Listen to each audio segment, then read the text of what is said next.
जय माता दी, जय जगदंब, नमो आदेश. मी प्राध्यापक आंधळे सर आपलं ह्या व्हिडिओमध्ये स्वागत करत आहे. आजचा व्हिडिओ कुठलाही जास्त माहितीवर्धक नसून मला काही मनसोक्त चर्चा करायची आहे. काही गोष्टींची मला खुल्या मनाने कबुली सुद्धा द्यायची आहे, त्याबद्दलचा आहे. आता खुल्या मनाने कबुली, खुल्या मनाने त्या ठिकाणी जबाब हा गुन्हेगार देत असतो. जो व्यक्ती एखादा गुन्हा करतो त्या व्यक्तीला त्या ठिकाणी त्याचा जबाब द्यावा लागतो. मी तसा कुठलाही गुन्हा केलेला नाहीये, ना मी कुठलं पापकर्म केलेलं आहे, ना मी एखादी अशी कृती केलेली आहे की जिच्यामुळे माझ्या मनाला पश्चाताप होतो. तरी सुद्धा मला काही गोष्टींची कबुली द्यायची आहे. आता तुम्ही म्हणाल की सर असा विषय तरी काय आहे? तर विषय काय आहे ते सांगतो आणि त्याआधी हे सांगतो की आपल्या जगदंबा देवी संस्थान चॅनलचे जे काही सबस्क्रायबर आहेत, दर्शक आहेत, माझ्यावरती प्रेम करणारे जे काही उपासक आहे, तर जसं तुम्ही माझ्यावरती प्रेम करता तसंच माझं सुद्धा तुमच्यावरती प्रेम आहे आणि तुम्हीच माझा परिवार आहात. त्यामुळे जर एखाद्या गोष्टीची खंत मनाला वाटत असेल तर ती स्वतःच्या मनात न ठेवता मनुष्य ज्या पद्धतीने स्वतःच्या परिवाराला सांगतो तसंच हा जो काही आपला जवळपास एवढा मोठा दर्शकांचा परिवार तयार झालेला आहे, या सर्व दर्शक परिवारासमोर मला माझी ही खंत बोलून दाखवायची आहे. विषय असा आहे की मी समाधी अवस्थेमध्ये बसलेलो होतो. समाधी अवस्थेमध्ये गेल्यानंतर मला काही फार भव्य दिव्य समजतं अशातला भाग नाही, परंतु सूक्ष्म जगतामधील अनेक गोष्टींचे मला खुलासे या मध्ये होत असतात. जसं आता नेमकं मला शब्दामध्ये या ठिकाणी मांडता येणार नाही की मला नेमकं काय म्हणायचंय, परंतु डोळ्यांनी दिसणारा एक भाग असतो, डोळ्यांनी न दिसणारा एक भाग असतो. जे आपण डोळ्यांनी बघू शकत नाही अशा काही अदृश्य शक्ती, अशा काही ह्या वातावरणातील विद्यमान असणाऱ्या संकेत लहरी, ध्वनी लहरी, त्या ठिकाणच्या दृश्य लहरी, या सर्व गोष्टी आपल्याला ध्यान अवस्थेमध्ये दिसत असतात. तसंच मग मी ध्यान अवस्थेमध्ये बऱ्याच वेळेला कोणासाठी प्रार्थना करतो, कोणासाठी त्या ठिकाणी व्हायब्रेशन्स देतो. तर मी बसलेलो होतो, माझ्या मनामध्ये प्रश्न आला की जगदंबेला मी प्रश्न केला माझ्या मनातल्या मनात की आई, मी उपासना शिबिर गेली 15 वर्षापासून घेतोय. 15 वर्षापासून हजारो लोक आतापर्यंत उपासना शिबिराला येऊन गेले. या हजारो लोकांना आतापर्यंत चांगले अनुभव आले, फरक पडलेला आहे. बऱ्याच जणांच्या प्रतिक्रिया सुद्धा खूप सुंदर येतात. परंतु मला टक्केवारीमध्ये सांग की नेमकं माझ्याकडे येणाऱ्या भक्ताच्या किती टक्क्यामध्ये प्रॉब्लेम किंवा समस्या सॉल्व्ह होतात? म्हणजे काय, जर माझ्याकडे त्या ठिकाणी 1000 लोक उपासना शिबिराला आले असतील तर 1000 पैकी किती लोकांचे प्रॉब्लेम सॉल्व्ह होतात आणि किती लोकांचे होत नाही? शेकड्यामध्ये सांगायचं तर 100 लोक आले असतील तर 100 पैकी किती जण आनंदाने वापस जाणार, त्यांची कामं होणार, आणि किती जण नाराज होणार, ज्यांची कामं होणार नाही? आणि माझी अपेक्षा अशी होती की त्या ठिकाणी हा आकडा 99.99 यावा. कारण 0.1%, 0.1% लोक नाराज होत असतील पण 99.99 लोकांचे कामं होत असतील, व्हायला पाहिजे, अशी मनोमन माझी स्वतःवरती भयंकर खात्री होती. कदाचित हा मला अतिरिक्त आत्मविश्वास असावा, ज्याला आपण त्या ठिकाणी ओव्हर कॉन्फिडन्सही म्हणू शकतो, पण तो मला होता, गर्व स्वतःवरती होता. परंतु माझ्या आई जगदंबेनी मला जे उत्तर दिलं ते ऐकून मी नाराज झालो. जगदंबेनी मला ध्यान अवस्थेमध्ये असं सांगितलं की माझ्याकडे येणाऱ्या 94% लोकांचीच कामं होतात, उरलेल्या 6% लोकांची कामं होत नाही. आणि हे उत्तर ऐकून मी मनोमन फार नाराज झालेलो आहे, अतिशय जास्त दुःख होते. कारण जर 100 लोक माझ्या नावाने, जगदंबेच्या नावाने उपासना शिबिराला येतात, मला फॉलो करतात, माझी उपासना करतात, 100 पैकी 100 जणांनाच फरक पडायला पाहिजे. 100 पैकी जर त्या ठिकाणी 94 लोकांना फरक पडत असेल आणि 6 लोक नाराज होत असतील तर मला 94 लोकांना फरक पडला याचा आनंद न वाटता त्या उरलेल्या 6 लोकांना फरक नाही पडला याची खंत जास्त वाटत आहे. आणि मग मी याच्यावरती थोडासा अभ्यास केला की बाबा 100रातील नेमक्या ह्या 6 लोकांना फरक का नाही पडला? नेमकं माझं काही चुकतंय का? माझ्या उपासनेमध्ये काही कमतरता आहे का? मी कुठेतरी कमी पडतोय का गुरु म्हणून उपासना देण्यामध्ये, त्यांना ज्ञान देण्यामध्ये, त्यांच्याकडून जप करून घेण्यामध्ये? आणि या सर्व जवळपास काय म्हणूया ज्याला, मी जे स्वतःचं आत्मचिंतन केलं, हे आत्मचिंतन जवळजवळ 7 दिवस चाललं. या 7 दिवसांमध्ये जे काही निष्कर्ष निघले मला ते सर्व तुमच्या समोर मांडायचे आहे. एका प्रकारे जी माझ्यात कमतरता आहे त्याची कबुली सुद्धा द्यायची आहे. आता पहिले 3 उदाहरणं मी तुम्हाला देतो. पहिलं उदाहरण आहे मधुताईंचं. मधुताई ह्या मुंबईच्या रहिवासी आहेत. त्यांचं आडनाव मी या ठिकाणी मुद्दामच घेणार नाहीये. मधुताई आणि त्यांचा मुलगा हे माझ्याकडे उपासना शिबिराला आले होते. त्या दोघाही मायलेकरांनी उपासना केली. मधुताईच्या मुलाला जॉब हवा होता. त्यांनी जॉबसाठी साधना घेतली, परंतु त्याला जॉब लागलेला नाही. दुसरं उदाहरण आहे जालना शहरामधील. जालना शहरामध्ये एक गोरेताई म्हणून, म्हणजे गोरे तर माझ्या एका शिष्य महिलेचं नाव आहे, परंतु गोरेच्या सोबत जी दुसरी महिला होती, म्हणजे माझ्या शिष्य महिलेची मैत्रीण म्हणूया, शेजारीण म्हणूया, ती जी महिला आली होती, तिने सुद्धा तिच्या मुलाला नोकरी लागावी म्हणून उपासना घेतली होती आणि तिच्या मुलाला सुद्धा जॉब लागलेला नाही आहे. आणि तिसरं उदाहरण आहे जे आहे मुंबई विरार येथील. येथे एक निपुत्रिक पती पत्नीचं जोडपं कपल, त्या ठिकाणी जवळपास त्यांच्या लग्नाला 12 वर्ष झाली होती आणि तरी सुद्धा त्यांना मुलबाळ नव्हतं. यांनी माझं उपासना शिबिर केलं आणि 12 वर्षापासून निपुत्रिक असलेल्या ह्या पती पत्नीला सुद्धा अजून गर्भधारणा झालेली नाही आहे आणि यासारखेच काही इतर 3-4 जण असतील. आता या ठिकाणी एवढ्यांचीच नावं लक्षामध्ये राहण्याचं कारण काय? कारण आतापर्यंत हजारो लोकांनी शिबिर केलं, हजारो लोकांना भव्य दिव्य असे अनुभव आले. कित्येक जणांना साक्षात जगदंबेचं दर्शन प्राप्त झालं. कोणाचं कर्ज निवारण झालं, कोणाचे लग्न जमत नव्हते त्यांची लग्न जमली, कोणाकडे धंदा चालत नव्हता तो धंदा चालायला लागला, कोणाला मुलंबाळं नव्हते, अशा अनेक निपुत्रिक जोडप्यांना मुलंबाळं झालेली आहे. काही जणांच्या मुलाखती आपण आपल्या चॅनलवरती टाकलेल्या सुद्धा होत्या. कोणाला करणी भानामती इत्यादी वाईट शक्तींचा त्रास होता, त्याच्यातून त्यांची मुक्तता झाली. काही जणांना भूत पिशाच्य चेडा इत्यादीचा त्रास होता, त्यातून बऱ्याच जणांची मुक्तता झाली. आणि जवळपास असे कित्येक जण होते की ज्यांना अंगामध्ये देवतेचं वारं येत होतं, संचार येत होता, परंतु गुरूंनी गुरुमंत्र दिलेला नव्हता किंवा ज्ञान दिलेलं नव्हतं किंवा गुरुगादीची शक्ती कमी पडल्यामुळे ते स्वतः प्रॉब्लेममध्ये असायचे. अशा अनेक जणांची वारी मोकळी झाली, त्यांच्या गाद्या खेळू लागल्या, त्यांच्या अंगामध्ये संचार व्यवस्थित झाला, त्यांना ज्ञानमार्ग सुद्धा प्राप्त झाला. आता याच्यामध्ये मी याचं कौतुक कधीच जास्त केलेलं नाही. त्याचं कारण असं आहे, हे काही सर्व मी करत नाही, हे सर्व करती करविती जगदंबा आहे. ही जगदंबा माझ्याकडून करवून घेते. मी फक्त तिनं निवडलेलं एक माध्यम आहे असं माझ्या मनाला वाटतं. कारण माझी जर तुम्ही कंडिशन बघितली तर मी उपासना शिबिरामध्ये सांगत असतो, माझ्या कुटुंबामधील 6 व्यक्तींचा मृत्यू झालेला आहे, 6 व्यक्ती ऑफ झालेल्या आहे, एक्सपायर झालेल्या आहे. आता मी जेव्हा असं सांगितलं, आता 6ही व्यक्तींची कारणं आजारपणाची होती, परंतु मी एकदा असंच सांगितलं की आजारपणामुळे 6 व्यक्ती वारल्या. त्याचा विपर्यास एका व्यक्तीने असा केला, ते म्हटले की आंधळे सरांच्या आईवडिलांचा खून झालेला आहे. म्हणजे एखाद्याच्या भावनेचा सुद्धा आपण किती खालच्या स्तराला जाऊन विपर्यास करावा हे मला त्याच्यातून कळालं. आणि मी तेव्हापासून ठरवलं की घरचं रडगरानं कोणासमोर गायचं नाही. माझ्या घरातील 6 व्यक्ती वारले, हे दुःख माझं मला राहणार आहे, इतरांना सांगून फायदा नाही. तेव्हापासून मी तो विषय उपासना शिबिरामध्ये केव्हाही सांगितलेला नाही. मग आता माझ्या कुटुंबातील एवढ्या व्यक्ती वारल्याच्या नंतर जेव्हा 1000 लोकांना सुख प्राप्त होतं, तेव्हा माझ्या मनामध्ये ही भावना निर्माण होते की आपल्या कुटुंबातील व्यक्तींना जर आपण तेव्हा ही उपासना दिली असती तर त्या व्यक्ती वाचल्या असत्या. पण तेव्हा माझं वय फार लहान होतं, मी 9 ते 10 वर्षांचा होतो. म्हणजे माझ्या ओठांवरचं दूध सुकण्याच्या आधी अख्खं कुटुंब उद्ध्वस्त झालेलं आहे. तेव्हा माझ्याजवळ ना गुरुमंत्र होता, ना शक्ती होती, ना भक्ती होती, ना नाथपंथ, शिवपंथ, शाक्तपंथ ह्या काही भानगडी माहीत होत्या. सर्व कुटुंब उद्ध्वस्त झाल्यावर मला हे प्राप्त झालं आणि मी जो विडा उचलला की आपल्याला जगाचं कल्याण करायचं आहे, ते कार्य मी तेव्हापासून आतापर्यंत अविरतपणे सुरू ठेवलेलं आहे. म्हणून ज्या 1000 लोकांना माझ्याकडे फरक पडला, मी त्याची कधीही जाहिरातबाजी केली नाही. मला तर त्यांचे इंटरव्ह्यू घेता आले असते. बरेच भक्त असतात, ते सांगतात गुरुजी आम्ही स्वतः समोर येऊन सांगतो की आम्हाला एवढा एवढा फरक पडला. मी मोजक्या 2-4 जणांच्याच मुलाखती घेतलेल्या आहे, बाकीच्यांचे मी इंटरव्ह्यू सुद्धा घेत नाही, आपल्या चॅनलवरती टाकत नाही, कारण जाहिरातबाजी करून मला इथे गर्दी जमवायची नाहीये. खरा शोकांतिकेचा विषय आता इथे येतो, ज्या थोड्या जणांना फरक पडला नाही त्यांची नेमकी कारणं काय. मी ही सुद्धा कारणं जगदंबेला विचारली. कारणं समोर काय काय आली ती तुम्हाला मी आता क्रमवार पद्धतीने सांगतो.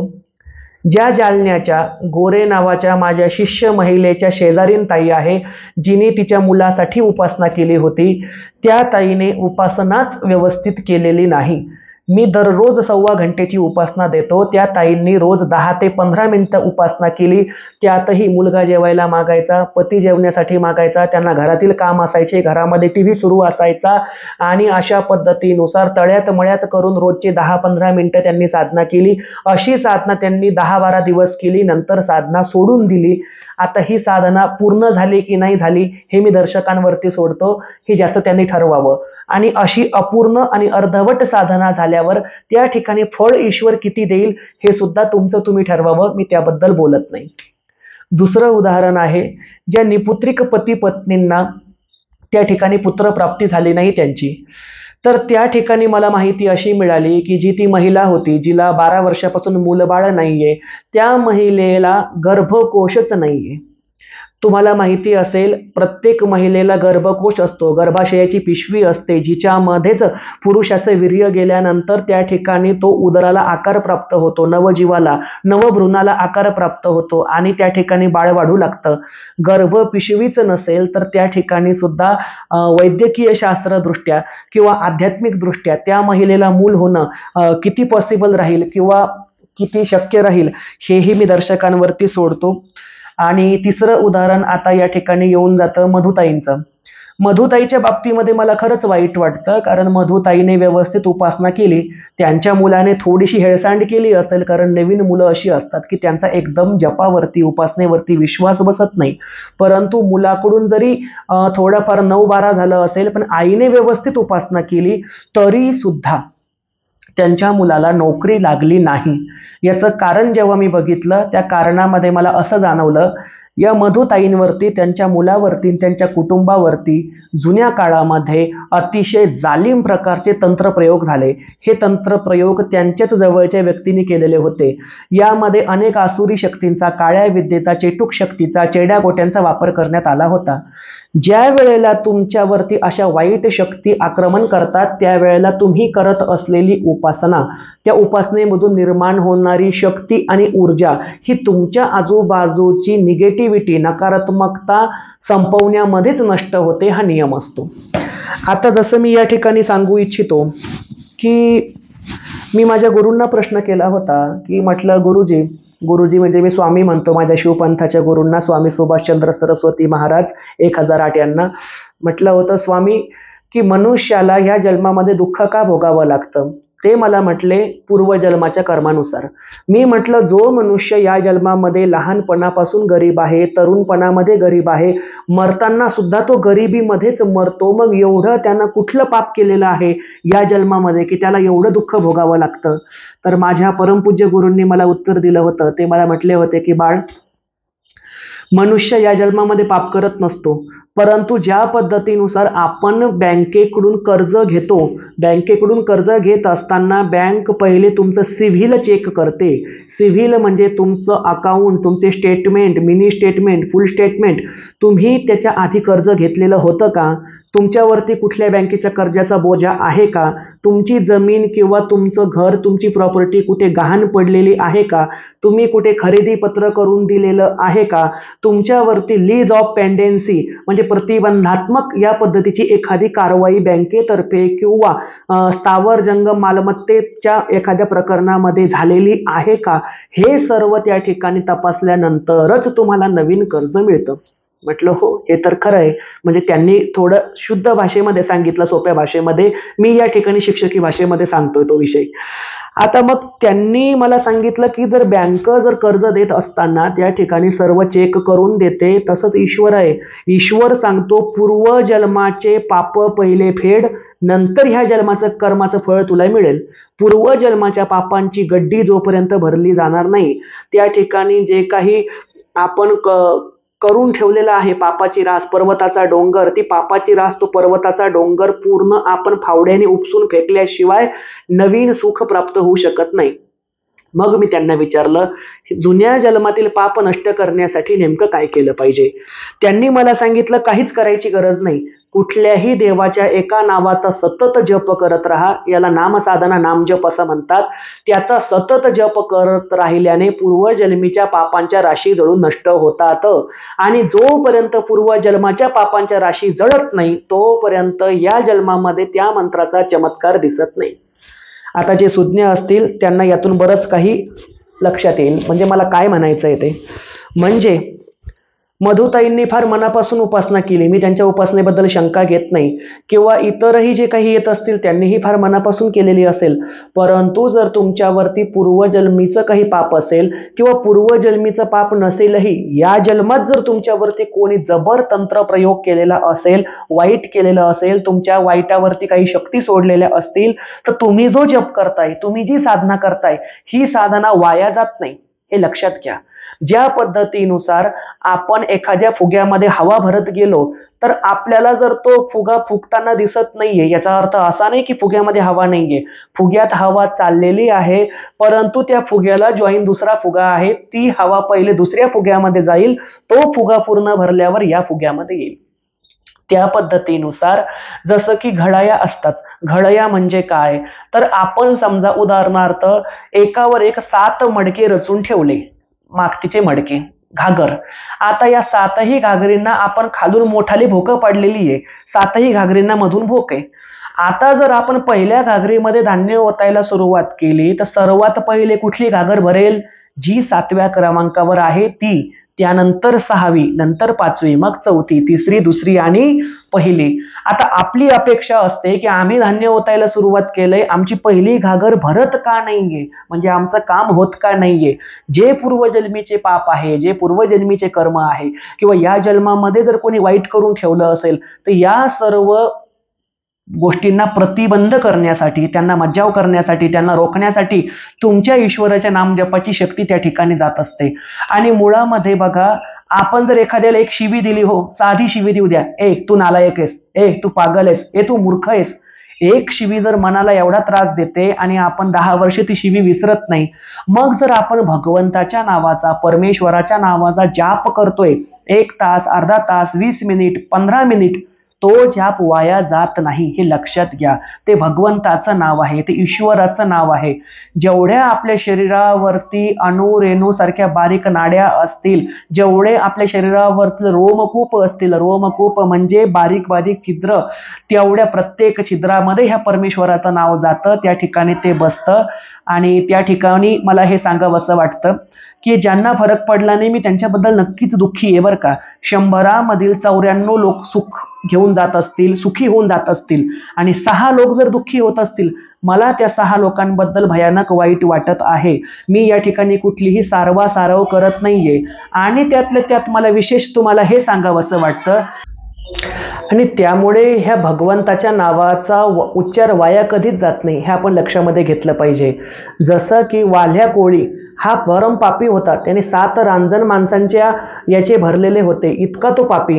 परंतु राम नामाचा जप करून जर त्याचे एवढ्या मोठ्या मनुष्यवधाच्या पापांची रास हलकी झाली आणि त्याच्या हाताने वाल्मिकी रामायण लिहिल्या गेलं, आपण त्यांना वाल्मिकी ऋषी म्हणतो, तर त्याच्यावरून आपण ही समज घेतली पाहिजे. आणि मी तुम्हाला तारामातेचं उदाहरण देतो. तारामातेचं स्थान बंगालमध्ये आहे, तारापीठला. या तारामातेच्या उपासनेचा ज्याला साधा मंत्र सुद्धा येत नाही, अशाने फक्त तारा तारा तारा तारा तारा तारा असा जरी जप केलं तरी जगदंबा प्रसन्न होते. म्हणजे ईश्वराचं नाव कधीच वाया जात नाही.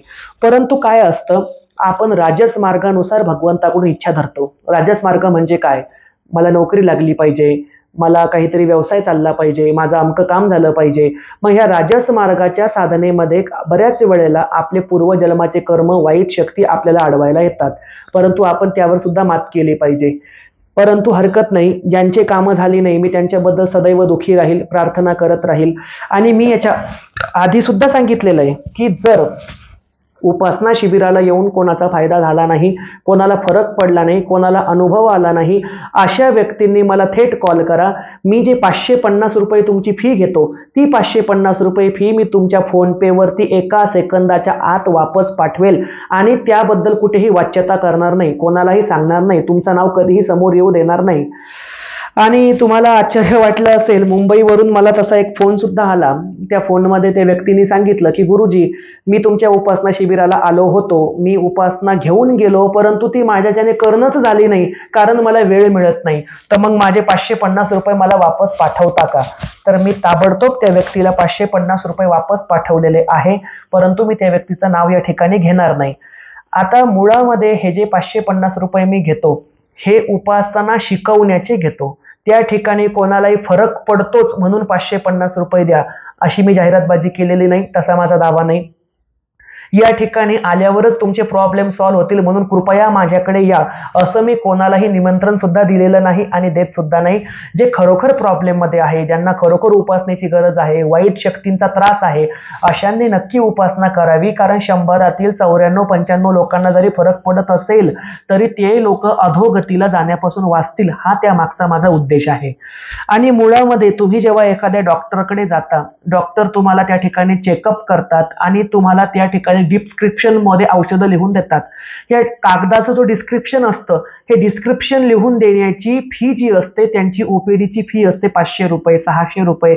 साधा डॉक्टर असेल त्यांची असते 300-350 रुपये. आपण ती औषधं घेतल्यावर जर आपल्याला फरक पडला नाही तर आपण डॉक्टरांकडे जाऊन डिस्क्रिप्शनचे पैसे वापस घेत नाही. किंवा जगातला कुठलाही असा वैद्यकीय डॉक्टर नसेल, महाराज नसेल, वैद्य नसेल की जो स्वतः सांगतो की बाबा फरक नाही पडला तर 550 वापस घेऊन जा. कारण मुळामध्ये हे पैसे फरक पडल्याचे नाहीयेत, हे पैसे उपासना शिकवण्याचे. उपासना शिबिरामध्ये जी मूळ उपासना असते ती 1.25 घंट्याची असते. पण 1.25 घंट्याची उपासना सोडून मला त्या ठिकाणी 7-7 घंटे का लागतात? कारण मानवी जीवनाची मूल्य, मानवी जीवनामध्ये सुखदुःखाचं कारण, अंगामध्ये वारं येणं म्हणजे काय, देवी देवता म्हणजे काय, त्यांची पूजा कशी करावी, त्यांची सेवा कशी करावी, त्यांची आराधना कशी करावी, देव म्हणजे काय, राक्षस म्हणजे काय, भूत म्हणजे काय, पिशाच म्हणजे काय, करणी म्हणजे काय, इथपासून तर त्यांच्या नावाच्या अंधश्रद्धा आणि वास्तविकता याबद्दल सखोल ज्ञान दिलं जातं. जे ज्ञान आतापर्यंत कुठल्याही पुस्तकामध्ये अवेलेबल नाही, युट्यूबवरती कोणीही सांगितलेलं नाही किंवा तुम्हाला जगात कुठेही ऐकायला वाचायला मिळणार नाही. म्हणजे अक्षरशः मी बघतो FM स्टोरी नावाचं एक ॲप आहे किंवा इतर अनेक ॲप आहेत, ऑडिओ बुक म्हणून एक ॲप आहे. त्या ॲपवरती आपल्याला जर गोष्टी ऐकायच्या असतील, ज्ञान ऐकायचं असेल तर पैसे भरावे लागतात. पैसे भरल्याशिवाय आपल्याला ते ज्ञान फुकट ऐकता येत नाही. मग हे 6-7 घंट्याची जी एवढी मी बडबड करतो, जे काही मौल्यवान ज्ञान त्या ठिकाणी देतो, त्याची किंमत 550 रुपये मध्ये लावणं सुद्धा अतिशय चुकीचं ठरेल असं मला वाटतं बरं का. जी काही मी थोडीफार जग पाहिलंय, दुनिया पाहिलेली आहे, परंतु हरकत नाही. तरी सुद्धा मी आवाहन करतो, ज्यांना फरक नसेल, ज्यांना समाधान नसेल, ज्यांना असं वाटलं असेल की 550 रुपये देऊन आपल्याला काही फारसं महत्त्वाचं मिळालं नाही गुरुजींकडून, ते मला कॉल करून नक्कीच 550 रुपये वापस घेऊ शकतात. आणि हे मी या ठिकाणी वैफल्यग्रस्त मानसिकतेमध्ये जाऊन बोलत नाहीये. मला देवासारखं मानणारे हजारो आहेत. तुम्हीच माझ्यावरती हे प्रेम केलेलं आहे. माझे जे शिष्य आहे, माझ्या शिष्यांनी घरामध्ये माझे फोटो लावले, ते माझी पूजा करतात, ते माझं दर्शन घेतात, हे त्यांचं गुरु म्हणून कर्तव्य आहे. परंतु जे सर्वसामान्य आहे, तुमच्यासारखे दर्शक, ज्यांनी ना मला गुरु केलेलं आहे, ना माझ्याशी फोनवर बोललेले आहेत, ना मला प्रत्यक्ष समोरासमोर बघितलेलं आहे, तरी सुद्धा फक्त आंधळे सरांचे विचार आम्हाला आवडतात, त्यांची नीती आम्हाला आवडते, त्यांचं मन आम्हाला आवडतं, हे प्रेम माझ्यासाठी लाख मोलाचं आहे. याच्या समोर जगातील कुठलीही दौलत मी ओवाळून टाकायला सुद्धा तयार आहे. तर या ठिकाणी जे काही मी उदाहरणं सांगितले, यावरून प्रत्येकाने स्वतःचं आत्मपरीक्षण करावं. तरी सुद्धा ज्यांना फरक पडलेला नाही अशांसाठी माझी निरंतर साधना आणि प्रार्थना सुरूच राहील. आणि विशेष म्हणून सांगतो, मला कोणीही फोन करून कंप्लेंट केलेली नाही बरं का. म्हणजे की असं नाही की मला कोणीतरी फोन केला की गुरुजी आम्हाला फरकच नाही पडला, कोणीही केलेला नाही. आतापर्यंत कोणीही माझ्यापर्यंत कुरकुर तक्रार आणलेली नाही. मी स्वतःचं आत्मचिंतन केलं, मी जगदंबेला प्रश्न विचारला आणि कबुली सुद्धा देत आहे. हे माझं प्रांजळ मत आहे. कारण ज्यांच्या नावाने मी इज्जत कमावली, ज्यांच्या नावाने मी मोठा झालो, ज्यांच्या नावाने आज मी थोडाफार का नाही होईना उपासना शिबिराद्वारे पैसा कमावतो, अशा ह्या दर्शकांना, अशा ह्या प्रेक्षकांना, अशा ह्या उपासकांना आणि माझ्यावर प्रेम करणाऱ्या तमाम जनतेला मला कधीच खोटं बोलायचं नाही. आणि जगदंबेनी तशी पाळी सुद्धा माझ्यावर आणू नये. जे माझ्या पोटात आहे तेच माझ्या होटामध्ये आहे. जर कर नाही तर डर कशाला. म्हणून छाती ठोकून सांगतो, जगदंबेनी सांगितलंय 100रातील 94 लोक सुखी होऊन जातात, 6 जण दुःखी राहतात. त्यामागे निरनिराळे कारणं आहे. कोणाच्या मागे पूर्वजन्माची पापं आहे, कोणावरती तंत्रप्रयोग जबर झालेला आहे आणि उपासनेची ऊर्जा कमी पडाली, आणि काही जणांचे वैद्यकीय प्रॉब्लेम, जसं की त्या महिलेला जी निपुत्रिक महिला होती त्यांना गर्भाशयच नाहीये, इथे वैद्यशास्त्रच हरलेलं आहे. त्या ठिकाणी काही क्रांती होणे शक्य नाही. त्यामुळे अशा प्रकरणामध्ये जे कोणी नाराज असतील त्यांच्यासाठी मी प्रार्थना करेल. मला त्यांच्याबद्दल सहानुभूती सुद्धा राहील. आणि ज्या प्रांजळपणे हे मत मी तुमच्या सर्वांसमोर मांडलेलं आहे, आता या ठिकाणी मी स्वतःचं कौतुक करत नाही, पण स्वतःमध्ये जे कमी असतं ते समोर येऊन सांगण्यामध्ये सुद्धा मोठेपणा असावा लागतो, हिंमत असावी लागते. आज तुम्हाला जगामध्ये असे अनेक डॉक्टर, महाराज किंवा तांत्रिक सापडतील, ज्योतिषी सापडतील, जे स्वतःकडे आलेल्या हजारो लोकांचे दाखले देतील. त्यांच्याकडे मोठे मोठे मंत्री येतात, त्यांचे फोटो लावलेले असतात, त्यांचे ऑटोग्राफ असतात, त्यांच्या सेल्फी असतात. ते सांगतात आलेल्या भक्तांना की बघा बघा, आमच्याकडे एवढे मोठे बड्या बड्या आसामी येऊन गेल्या आणि ज्या 100 लोकांना फरक पडला नाही, त्यांचा कुठे उच्चारच होत नाही. बरं, महाराज किंवा बुवा बाबा एवढे मोठे असतात की त्यांच्याशी प्रतिकार करायला, त्यांच्या विरुद्ध उभं राहायला सर्वसामान्य भक्तांची हिंमत लागत नाही. अशी पाळी माझ्या कुठल्याही भक्तावरती येऊ नये, मी माझ्या तोंडानेच कबूल करतोय. आणि जे मी प्रामाणिक मत या ठिकाणी व्यक्त केलं त्याचा तुम्ही सर्वजण आदर कराल. आणि या सोबतच मी हेही सांगतो, 100 जण जर माझ्याकडे उपासनेला येत असतील तर 100पैकी 94 लोकांची कामं 100% 1001% होईल. 6 जणांची होणार नाहीत. हे तर मला जगदंबेने सांगितलं, त्याची कारणं आपण बघितली. पण ज्या 6 जणांची होणार नाही त्यांचे पैसे वापस देण्याचीही माझी तयारी आहे, राहील, भविष्यामध्ये सुद्धा राहील. त्याबरोबरच मी शेवटपर्यंत त्यांच्यासाठी प्रयत्न करेल, प्रार्थना करेल.